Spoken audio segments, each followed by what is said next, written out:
Hello friends, ಮಾವಳಿ biryani ನೆಲಮಂಗಲದಿಂದ ನಮ್ಮ Sunday ವ್ಲಾಗ್ಗೆ ನಿಮ್ಗೆ welcome ಹೇಳ್ತಾ ನಾವು ಆಗಲೇ ಕಾರಲ್ಲಿ ಹೊಟ್ಟಿದ್ವಿ. ಬನ್ನಿ ಹೋಗೋಣ.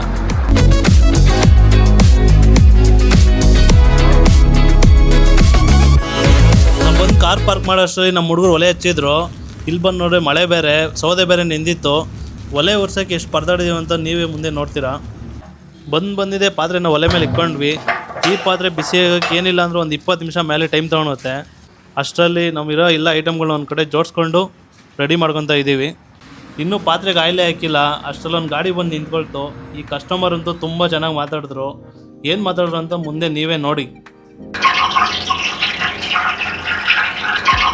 ಪಾತ್ರೆಗೆ ಆಯಿಲ್ ಹಾಕಿ ಚೆನ್ನಾಗಿ ಈರುಳ್ಳಿ ಫ್ರೈ ಮಾಡ್ಕೊಂಡು ಅಷ್ಟರಲ್ಲಿ ಕಸ್ಟಮರ್ ನೋಡ್ತಾ ನಿಂತ್ಕೊಂಡ್ರು.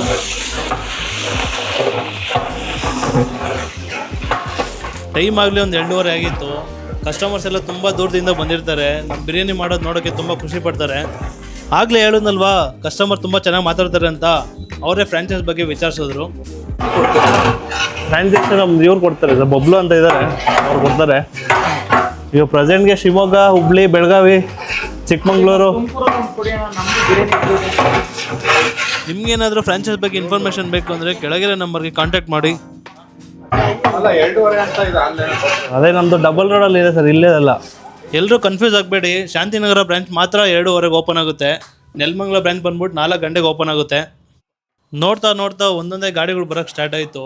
ನಮ್ಮ ಕಸ್ಟಮರ್ಸ್ ಅಂತೂ ಅವರೇ ಬಿರಿಯಾನಿ ಮಾಡೋ ಥರ ಫೋಟೋಸ್ ಎಲ್ಲ ತೊಗೊತಾ ಇದ್ರು. ಇಲ್ಲಿ ಬಂದಿರೋ ಕಸ್ಟಮರಲ್ಲಿ ಒಬ್ಬರು ತುಮಕೂರಿಂದನೂ ಕೂಡ ಬಂದಿದ್ರು. ಅವ್ರು ಮಾತಾಡ್ತಿದ್ದಾರೆ ನೋಡಿ. ಸರ್, ತುಮಕೂರಿಂದ ನೆಲಮಂಗಲವರೆಗೂ ಬರೋಕ್ಕೆ ಏನು ಕಾರಣ ಸರ್? ಸರ್, ನಮ್ಮ ಹುಡುಗರು ಎಲ್ಲರೂ ಒಂದ್ಸರಿ ಮಾವಳಿ ಬಿರಿಯಾನಿಗೆ ಹೋಗಿ ಬರೋಣ ಅಂತಿದ್ರು. ಹಂಗಾಗಿ ಒಂದು ಟೈಮ್ ವಿಸಿಟ್ ಮಾಡೋಣ ಅಂತೇಳಿ ಬಂದಿದ್ವಿ. ನಮ್ಮ ತುಮಕೂರು ಕಸ್ಟಮರ್ದು ಹೋಟ್ಲ್ ಇದೆ ಅಂತೆ. ನೀವು ಯಾರಾದ್ರು ತುಮಕೂರು ಕಡೆ ಹೋದರೆ ಅವ್ರ ಹೋಟ್ಲಿಗೆ ವಿಸಿಟ್ ಮಾಡಿ, ಹಂಗೆ ಸಪೋರ್ಟ್ ಮಾಡಿ. ಸರ್, ಎಲ್ಲಿ ಸರ್ ಹೋಟ್ಲ್ ನಿಮ್ಮದು? ಸರ್, ತುಮಕೂರು ನಮ್ಮದು. ಹಾಂ, ತುಮಕೂರಲ್ಲಿ ಶಿವಕುಮಾರ ಸ್ವಾಮಿ ಸರ್ಕಲ್ಲು, ಕೋತಿ ತೊಗೊಂಡ್ರೆ ಇದೆ ನಮ್ಮ ಹೋಟೆಲ್. ಸಂತೋಷ್ ಚಿಕನ್ ಬಿರಿಯಾನಿ ಅಂತ ಹೇಳಿ. ಹಾಂ, ಅವ್ರ ಹತ್ರ ಮಾತಾಡ್ಕೊಂಡು ಹಂಗೆ ನಮ್ಮ ಹುಡುಗರು ರೆಡಿ ಮಾಡಿರೋ ಶುಂಠಿ ಬೆಳ್ಳುಳ್ಳಿ ಪೇಸ್ಟ್ ಹಾಕ್ಕೊತಾ ಇದ್ದೀನಿ. ನೋಡಿ ಫ್ರೆಂಡ್ಸ್, ಆಯಿಲು ಮತ್ತು ಈರುಳ್ಳಿ ಮತ್ತು ಹಸಿಮೆಣಸಿನ್ಕಾಯಿ ಹಾಕಿ ಶುಂಠಿ ಬೆಳ್ಳುಳ್ಳಿ ಪೇಸ್ಟ್ ಹಾಕಿದ್ದೀನಿ. ಇದು ಫ್ರೈ ಆದಮೇಲೆ ಕಲರ್ ಬರುತ್ತಲ್ಲ, ಕಲರ್ ನೋಡೋಕ್ಕೆ ತುಂಬ ಇಷ್ಟ ಆಗುತ್ತೆ. ಇಲ್ಲಿ ನೋಡಿ, ನೀವೇ ನೋಡಿ ಬೇಕಾರೆ. ನೆಕ್ಸ್ಟ್ ಇದಕ್ಕೆ ಮಸಾಲ ಹಾಕಬೇಕು. ನಮ್ಮ ಮಸಾಲ ಫುಲ್ ರೆಡಿ ಬರುತ್ತೆ. ಎಕ್ಸ್ಟ್ರಾ ಇದಕ್ಕೆ ಏನು ಹಾಕೋದೇನು ಬೇಕಿಲ್ಲ. ಈ ಬಿರಿಯಾನಿ ಯಾರು ಬೇಕಾದರೂ ಮಾಡ್ಬೋದು. ದೊಡ್ಡ ಕೆಲಸ ಏನಿಲ್ಲ. ಏನು ಉಪ್ಪು ಹಾಕಂಗಿಲ್ಲ, ಖಾರ ಹಾಕಂಗಿಲ್ಲ. ಅಲ್ಲ, ಉಪ್ಪು ಹಾಕಂಗಿಲ್ಲ, ಖಾರ ಹಾಕಂಗಿಲ್ಲ, ಮಸಾಲೆಲ್ಲ ಇರುತ್ತೆ. ಈ ಥರ ಇಂಗ್ರೀಡಿಯೆಂಟ್ಸ್ ಎಷ್ಟೆಷ್ಟು ಹಾಕಬೇಕು, ಅಂದರೆ ಒಂದು 5 kg ಎಷ್ಟೆಷ್ಟು ಏನೇನು ಹಾಕಬೇಕು ಅಂತ ಹೇಳ್ತಾ ಅದರಲ್ಲಿ ಇರುತ್ತೆ. ನಾವಂತೂ ಬಿರಿಯಾನಿ ಮಾಡ್ಬೇಕಾದ್ರೆ ತುಂಬ ಎಂಜಾಯ್ಮೆಂಟ್ ಮಾಡ್ತೀವಿ. ಈ ಮಾಸ್ಕ್ ಹಾಕೊಂಡಿದ್ದಾನೆಲ್ಲ ಏನೇನು ತರಲೆ ಮಾಡ್ತಾನೆ ನೀವೇ ನೋಡಿ. ಫ್ರೆಂಡ್ಸ್, ಇದೇ ಮಸಾಲ ಇಡೀ ಫುಲ್ ಮಾವಳಿ ಬ್ರಾಂಚ್ಗಳೆಲ್ಲ ಇದೇ ಮಸಾಲ ಕೊಡೋದು. ಎಲ್ಲೇ ಹೋದರೂ ಇದೇ ಮಸಾಲನೇ ಹಾಕೋದು.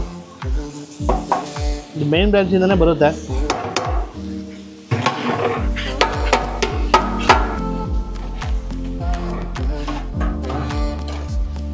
ಬಿರಿಯಾನಿ ಮಸಾಲನ ಚೆನ್ನಾಗಿ ಫ್ರೈ ಮಾಡ್ಕೊಂಡು ಮಟನ್ನ ಬೇಯಿಸ್ಕೊಳ್ಳೋದೇ ಕೆಲಸ. ನಾವು ತರಿಸೋ ಮಟನ್ ಬಗ್ಗೆ ನಮ್ಮ ಗಿರಿ ಹೇಳ್ತಾನೆ ನೋಡಿ. ಶಂಕರಿಂದ ಮಟನ್ ತರಿಸೋದು. ಮಟನ್ ನೋಡಿ ಹೆಂಗಿದೆ, ಫುಲ್ಲು ಒಂದು 20 ನಿಮಿಷಕ್ಕೆಲ್ಲ ಬೆಂದೋಗ್ಬಿಡುತ್ತೆ ಮಟನ್. ನೋಡಿ, ಮಟನ್ ಬೇಕಾದ್ರೆ ನೀವೇ ಫ್ರೀ ಮಾವಳಿಗೆಲ್ಲ ಇದೇ ಮಟನ್ನೇ ಬರೋದು. ನೋಡಿ ಮಟನ್ ನೀವೇ ನೋಡಿ ಬರೋದು ಎಲ್ಲ ಮಟನ್ ಹೆಂಗಿದೆ ನೋಡಿ. ಇವಾಗ ಮಟನ್ ಹಾಕ್ತಾಯಿದ್ದೀವಿ. ಹಾಕಿದ್ಮೇಲೆ ಮಸಾಲೆ ಹಿಡಿಯೋವರೆಗೂ ಫುಲ್ ಚೆನ್ನಾಗಿ ಹಾಕಬೇಕು.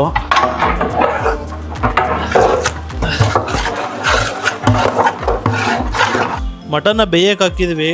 ಕ್ರೌಡ್ ಸ್ಲೋ ಆಗಿ ಬಿಲ್ಡ್ ಆಗೋಕ್ಕೆ ಸ್ಟಾರ್ಟ್ ಆಯಿತು. ಒಲೆ ಬೇರೆ ಉರಿತಿಲ್ಲ. ನಮ್ಮ ಹುಡುಗ ಏರ್ ಬ್ಲೋರ್ ಹಾಕೊಂಡು 30 ನಿಮಿಷ ಅಲ್ಲೇ ಕುಂತಿದ್ದ. ನೋಡಿ, ಇವ್ನು ತರಲೆ ಸ್ಟಾರ್ಟು. ಒಲೆ ಮುಂದೆ ಕುಂತ್ಕೊಂಡು ತಲೆ ಕೆಟ್ಟೋಗಿ ಮಟನ್ನೇ ಮಾತಾಡ್ಸಕ್ಕೆ ಹೋಗಿದ್ದಾನೆ. ಬೆಂದಿದ್ಯಾ? ಇನ್ನೂ ಎಷ್ಟೊತ್ತು? ಅರ್ಧ ಗಂಟೆ ಅಂತೆ. ಬಿರಿಯಾನಿ ರೆಡಿಯಾಗಿ ಅರ್ಧ ಗಂಟೆಯಲ್ಲಿ ಕ್ರೌಡ್ ಎಲ್ಲ ಜಾಸ್ತಿ ಆಗ್ತಾ ಬಂತು. ಮುಂದೆ ಬ್ಲ್ಯಾಕ್ ಮಾಡೋಕ್ಕೆ ಟ್ರೈ ಮಾಡಿದ್ವಿ, ಆದರೂ ಮಾಡೋಕ್ಕಾಗಲಿಲ್ಲ. ಬೇಗ ಬಿರಿಯಾನಿ ದಮ್ ಹಾಕ್ಬಿಟ್ವಿ. ಎಲ್ಲರೂ ಕೇವಲ್ ನಿಂತ್ಕೊಂಡು ಬಿಲ್ ತಗೊಳಕ್ಕೆ ಸ್ಟಾರ್ಟ್ ಮಾಡಿಬಿಟ್ರು. ಸ್ವಲ್ಪ ಲೇಟ್ ಆದರೂ ತುಂಬ ಕೋಆಪ್ರೇಟ್ ಮಾಡಿದ್ರಿ. ಪ್ರತಿ ಭಾನುವಾರ 5 ಗಂಟೆಗೆ ದಮ್ ಓಪನ್ ಇರುತ್ತೆ. ಈ ಭಾನುವಾರ ಮಾತ್ರ 5:30ಕ್ಕೆ ಓಪನ್ ಮಾಡಿದ್ವಿ. ಎಲ್ಲರೂ ಕಾದು ಬಿರಿಯಾನಿ ತಿಂದಿದ್ದಕ್ಕೆ ತುಂಬ ಥ್ಯಾಂಕ್ಸ್. ನೀವೇನಾದರೂ ಈ ಸಂಡೇ ಮಾವಳಿ ಬಿರಿಯಾನಿ ನೆಲಮಂಗಲಕ್ಕೆ ಬಂದಿದ್ರೆ ನಮ್ಮ ಬ್ಲಾಗಲ್ಲಿ ಎಲ್ಲನ ಕಾಣಿಸ್ಕೊಂಡ್ರೆ ಒಂದು ಕಮೆಂಟ್ ಮಾಡಿ. ನೆಕ್ಸ್ಟ್ ಸಂಡೇ ಇದೇ ಥರ ಬರ್ತಾಯಿರಿ, ನಮ್ಮ ಬಿರಿಯಾನಿ ಟೇಸ್ಟ್ ಮಾಡ್ತಾಯಿರಿ, ಇದೇ ಥರ ನಮಗೆ ಸಪೋರ್ಟ್ ಮಾಡ್ತಾಯಿರಿ. ನೆಕ್ಸ್ಟ್ ಬ್ಲಾಗಲ್ಲಿ ಸಿಗೋಣ.